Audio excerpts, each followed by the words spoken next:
বন্ধুরা, শাকটা এরকম বাড়িতে করে খেয়ে দেখবেন আর কমেন্টে আমাকে জানাবেন কীরকম হলো।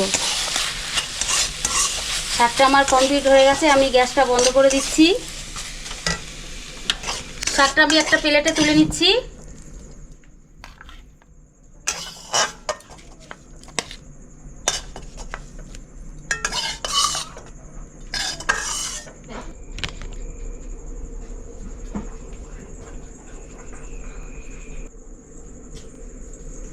নমস্কার বন্ধুরা, দোসনা রান্নাঘরে আপনাদের স্বাগত। আজ আমি বানাবো লাল শাক ভাজা। লাল শাক ভাজা বানাতে কী কী লাগে চলুন দেখে নিই।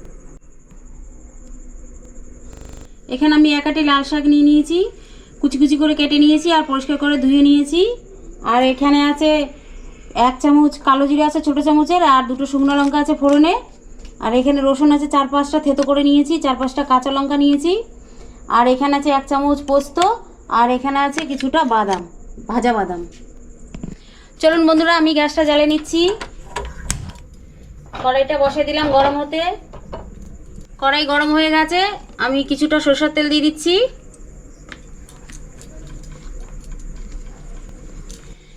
তেল গরম হয়ে গেছে, আমি 2টো শুকনো লঙ্কা চিড়ে দিয়ে দিচ্ছি। আর ছোটো চামচের 1 চামচ কালো জিরে দিয়ে দিলাম।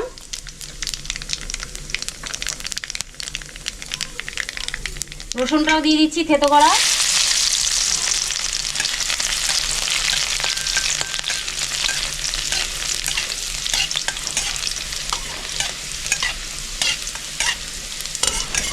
ফোড়নটা আমার হালকা লাল করে ভেজে নিয়েছি, রসুনটাও হালকা লাল হয়ে গেছে। আমি এবার শাকটা দিয়ে দিচ্ছি।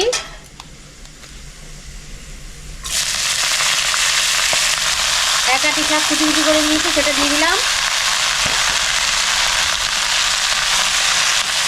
মিক্স করে দিচ্ছি।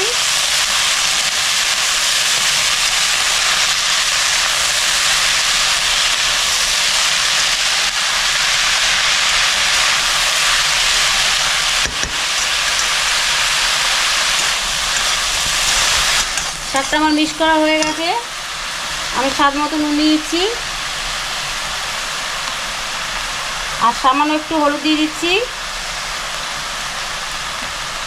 4-5টা কাঁচা লঙ্কা চিড়ে রেখেছি, সেটাও দিয়ে দিলাম।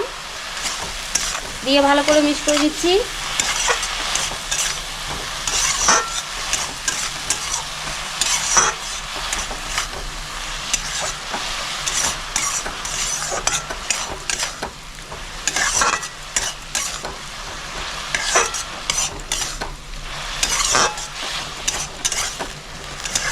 নুন, হলুদ আর কাঁচা লঙ্কা দিয়ে আমার ভালো করে মিক্স করা হয়ে গেছে।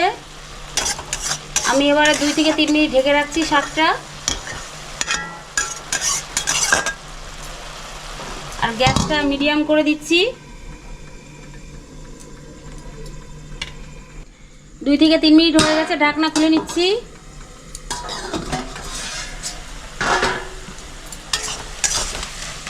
দেখুন শাকটা কতখানি ছিল, কটুকু হয়ে গেছে।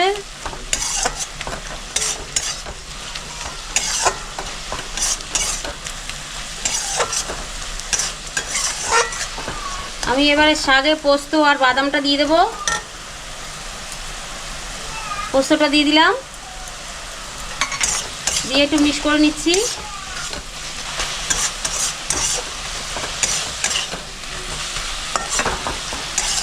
এবার আমি বাদামটা দিয়ে দিচ্ছি। বাদামটা দিয়ে আমি ভালো করে মিক্স করে নিচ্ছি।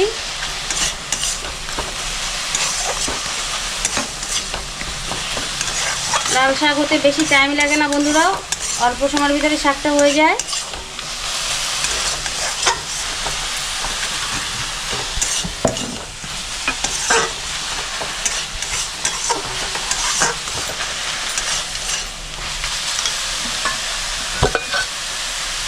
সামান্য একটু চিনি দিয়ে দিলাম। সামান্য একটু চিনি দিলে শাকটা খেতে খুব ভালো হয়।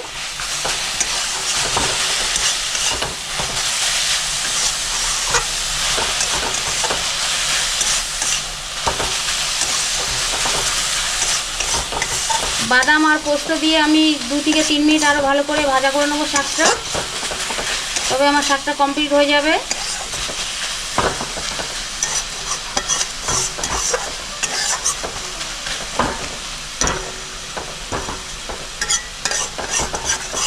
গ্যাসটা একদম কম করে দিয়েই ভাজছি, না শাকটা পুড়ে যাবে।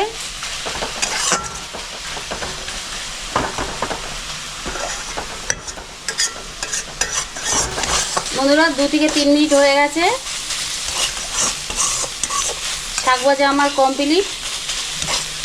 দেখুন শাকটা এরকম করে ভাজা করলে খেতে খুব সুন্দর হয় খেতে। শাকটার গায়ে একটুও জল নেই, দেখুন খুব সুন্দর হয়েছে। বন্ধুরা শাকটা এরকম বাড়িতে করে খেয়ে দেখবেন আর কমেন্টে আমাকে জানাবেন কীরকম হলো।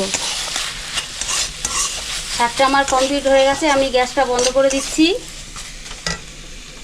শাকটা আমি একটা প্লেটে তুলে নিচ্ছি।